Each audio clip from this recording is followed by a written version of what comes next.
સેવામાં લીન હોય છે એવા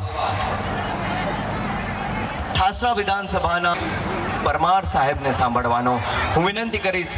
દેવેન્દ્રશ્રી પરમાર સાહેબને સાંભળવાનો હું વિનંતી કરીશ સાહેબશ્રીને કે આપ અમને સૌને ઉદ્બોધિત કરશો, આશીર્વાદ આપશો.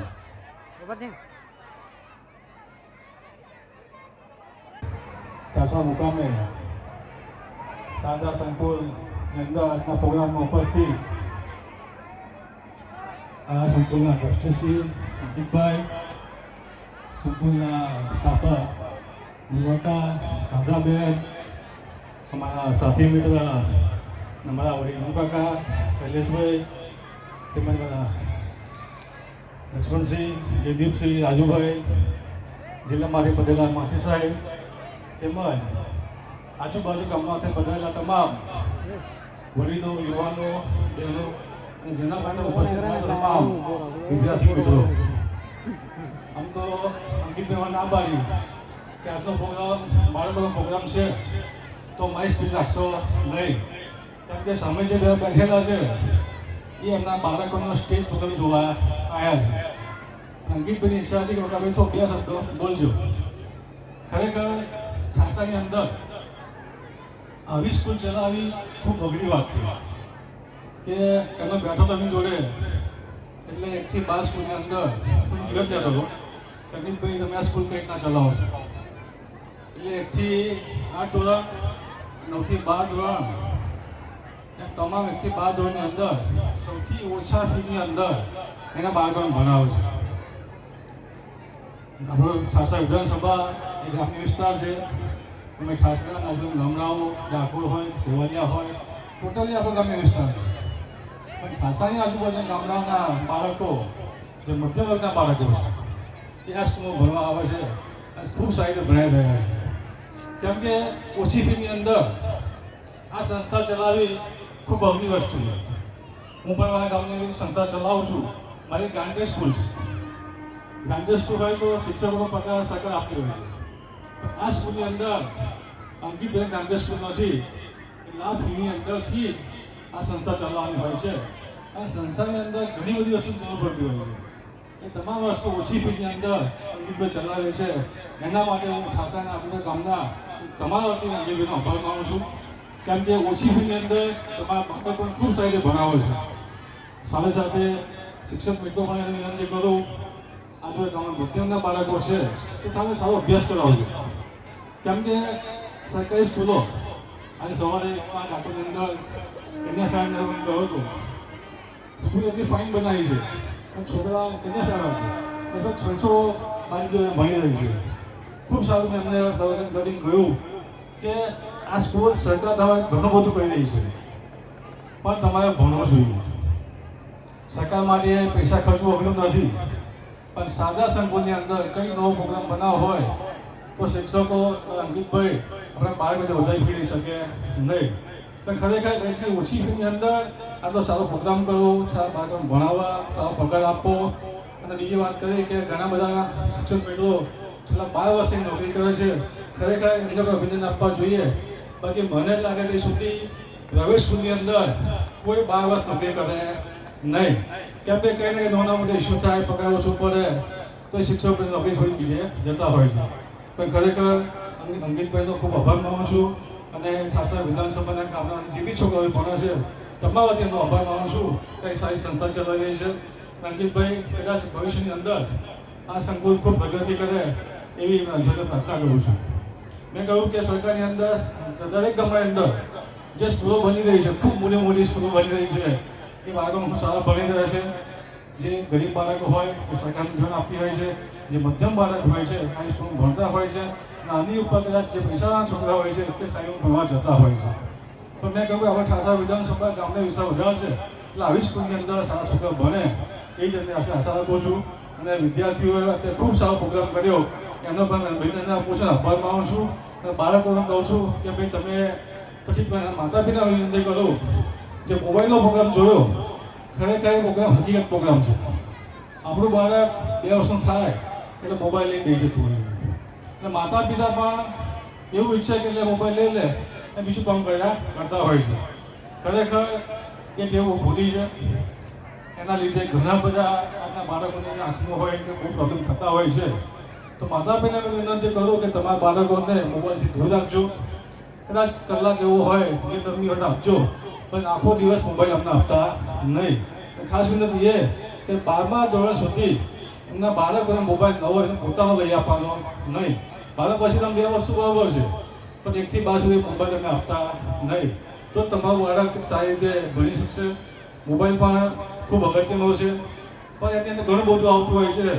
એ છોકરા માટે હાલની સારું નથી, તો 1 થી 12 સુધી મોબાઈલ ના લાવો તેમ વિનંતી કરું છું. આ પ્રસંગે અંકિતભાઈ એમાં સ્વાગત કર્યું બદલ એમનો આભાર માનું છું. સાથે સાથે આ સંકુલ ખૂબ પ્રગતિ કરે એ વિશે પ્રાર્થના કરું છું. ભારત માતા કી જય. સંકુલના સ્થાપક મુરવાકા શારદાબેન, અમારા સાથી મિત્ર અમારા વડીલ મુરવાકા શૈલેષભાઈ, તેમજ મારા લક્ષ્મણસિંહ, જયદીપસિંહ, રાજુભાઈ, જિલ્લામાંથી પધારેલા માછી સાહેબ, તેમજ આજુબાજુ ગામમાંથી પધારેલા તમામ વડીલો, યુવાનો, બહેનો અને જેના માટે ઉપસ્થિત રહ્યા છે તમામ વિદ્યાર્થી મિત્રો. આમ તો અંકિતભાઈ ના પાડી કે આજનો પ્રોગ્રામ બાળકોનો પ્રોગ્રામ છે, તો મારી સ્પીચ રાખશો નહીં, કેમ કે સામે જે બધા બેઠેલા છે એ એમના બાળકોનો સ્ટેજ પ્રોગ્રામ જોવા આવ્યા છે. પણ અંકિતભાઈની ઈચ્છા હતી કે વકાભાઈ તો 2 શબ્દો બોલજો. ખરેખર ઠાસાની અંદર આવી સ્કૂલ ચલાવવી ખૂબ અઘરી વાત છે. કે કેમનો બેઠો તો એમની જોડે એટલે 1 થી 12 સ્કૂલની અંદર થોડી વિગત લેતો હતો. અંકિતભાઈ તમે આ સ્કૂલ કઈ રીતના ચલાવો છો? એટલે 1 થી 8 ધોરણ, 9 થી 12 ધોરણ, એમ તમામ 1 થી 12 ધોરણની અંદર સૌથી ઓછા ફીની અંદર એના બાળકોને ભણાવે છે. આપણો ઠાસરા વિધાનસભા એ ગ્રામ્ય વિસ્તાર છે. એમાં ઠાસરા, આજુબાજુ ગામડાઓ, ડાકોર હોય, સેવાલિયા હોય, ટોટલી આપણો ગ્રામ્ય વિસ્તાર છે. પણ ઠાસાની આજુબાજુના ગામડાના બાળકો જે મધ્યમ વર્ગના બાળકો છે એ આ સ્કૂલમાં ભણવા આવે છે અને ખૂબ સારી રીતે ભણાઈ રહ્યા છે. કેમ કે ઓછી ફીની અંદર આ સંસ્થા ચલાવવી ખૂબ અઘરી વસ્તુ છે. હું પણ મારા ગામની અંદર સંસ્થા ચલાવું છું. મારી ગાંધી સ્કૂલ છે.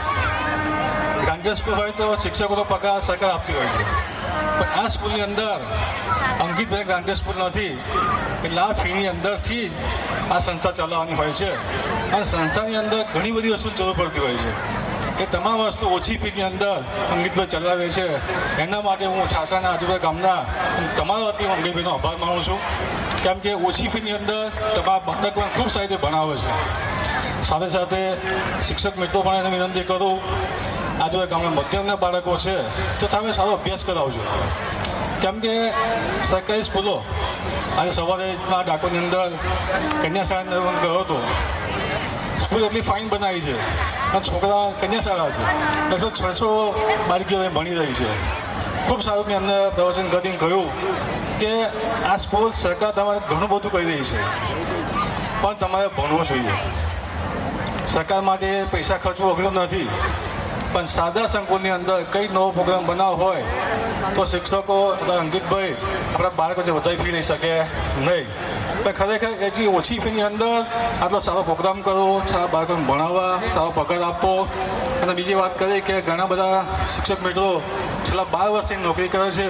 ખરેખર એમને પણ અભિનંદન આપવા જોઈએ. બાકી મને લાગે ત્યાં સુધી પ્રાઇવેટ સ્કૂલની અંદર કોઈ 12 વર્ષ નોકરી કરે નહીં. કેમ કે કંઈ ને કંઈ નાના મોટા ઇસ્યુ થાય, પગાર ઓછો પડે તો એ શિક્ષકો નોકરી છોડી બીજે જતા હોય છે. પણ ખરેખર અંકિતભાઈનો ખૂબ આભાર માનું છું. અને ઠાસરા વિધાનસભાના ગામડામાંથી જે બી છોકરાઓ ભણે છે તમામ વતી એમનો આભાર માનું છું કે સારી સંસ્થા ચલાવી રહી છે. અંકિતભાઈ કદાચ ભવિષ્યની અંદર આ સંકુલ ખૂબ પ્રગતિ કરે એવી જોઈને પ્રાર્થના કરું છું. મેં કહ્યું કે સરકારની અંદર દરેક ગામડાની અંદર જે સ્કૂલો બની રહી છે, ખૂબ મોટી મોટી સ્કૂલો બની રહી છે, એ બાળકોને ખૂબ સારા ભણી રહે છે. જે ગરીબ બાળકો હોય એ સરકારનું ધ્યાન આપતી હોય છે, જે મધ્યમ બાળક હોય છે હાઈ સ્કૂલમાં ભણતા હોય છે, નાની ઉપર કદાચ જે પૈસાવાળા છોકરા હોય છે તે સારી ભણવા જતા હોય છે. પણ મેં કહ્યું કે આપણે ઠાસરા વિધાનસભા ગામના વિસ્તાર વધારે છે એટલે આવી સ્કૂલની અંદર સારા છોકરાઓ ભણે એ જ એમની આશા રાખું છું. અને વિદ્યાર્થીઓએ અત્યારે ખૂબ સારો પ્રોગ્રામ કર્યો એનો પણ અભિનંદન આપું છું, આભાર માનું છું. અને બાળકોને કહું છું કે ભાઈ તમે પછી એના માતા પિતા વિનંતી કરો જે મોબાઈલનો પ્રોગ્રામ જોયો ખરેખર એ પ્રોગ્રામ હકીકત પ્રોગ્રામ છે. આપણું બાળક 2 વર્ષનું થાય એટલે મોબાઈલ લઈને બેસી જતું હોય અને માતા પિતા પણ એવું ઈચ્છે કે એટલે મોબાઈલ લઈ લે એ બીજું કામ કરતા હોય છે. ખરેખર એ ટેવ ખોટી છે. એના લીધે ઘણા બધા આજના બાળકોની અંદર આંખનો હોય કે બહુ પ્રોબ્લેમ થતા હોય છે. તો માતા પિતાને મેં વિનંતી કરું કે તમારા બાળકોને મોબાઈલથી દૂર રાખજો. કદાચ કલાક એવો હોય ગેમ રમવી હોય તો આપજો, પણ આખો દિવસ મોબાઈલ અમને આપતા નહીં. અને ખાસ વિનંતી એ કે 12મા ધોરણ સુધી એમના બાળકોને મોબાઈલ ન હોય પોતાનો લઈ આપવાનો નહીં. 12 પછી તમે લઈ આવો શું બરાબર છે, પણ 1 થી 12 સુધી મોબાઈલ તમે આપતા નહીં. તો તમારું બાળક સારી રીતે ભણી શકશે. મોબાઈલ પણ ખૂબ અગત્યનો છે, પણ એની અંદર ઘણું બધું આવતું હોય છે એ છોકરા માટે હાલની તારીખે સારું નથી. તો 1 થી 12 સુધી મોબાઈલ ના લાવો તેમ વિનંતી કરું છું. આ પ્રસંગે અંકિતભાઈ એમાં સ્વાગત કર્યું બદલ એમનો આભાર માનું છું. સાથે સાથે આ સંકુલ ખૂબ પ્રગતિ કરે એ પ્રાર્થના કરું છું. ભારત માતા કી જય.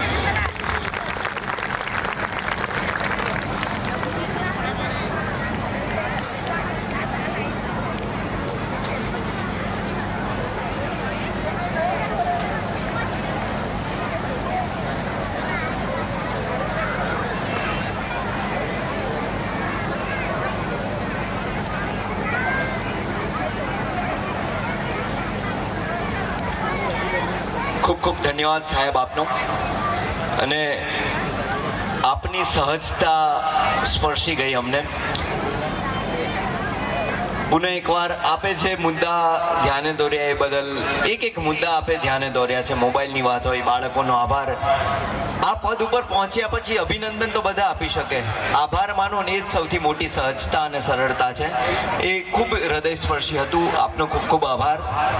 અમારા વતી આપ સૌ, અમારા પરિવાર વતી આપનો આભાર.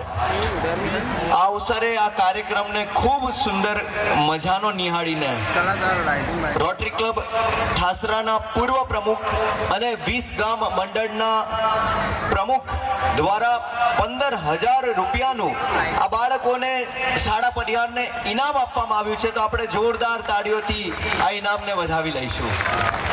અમે ખૂબ દિલની આનંદની સાથે આભાર વ્યક્ત કરીએ છીએ કે આપના 15,000નું મૂલ્ય ક્યાંક ને ક્યાંક આ બાળકોને પ્રોત્સાહિત કરશે. આ કાર્યક્રમ, આવા જ કાર્યક્રમ, જેમ સાહેબે કીધું ને આવા જ કાર્યક્રમ વધારે થતા રહે એવો અમને પણ ઉત્સાહ આપશે. આપનો પુનઃ એકવાર દિલથી આભાર.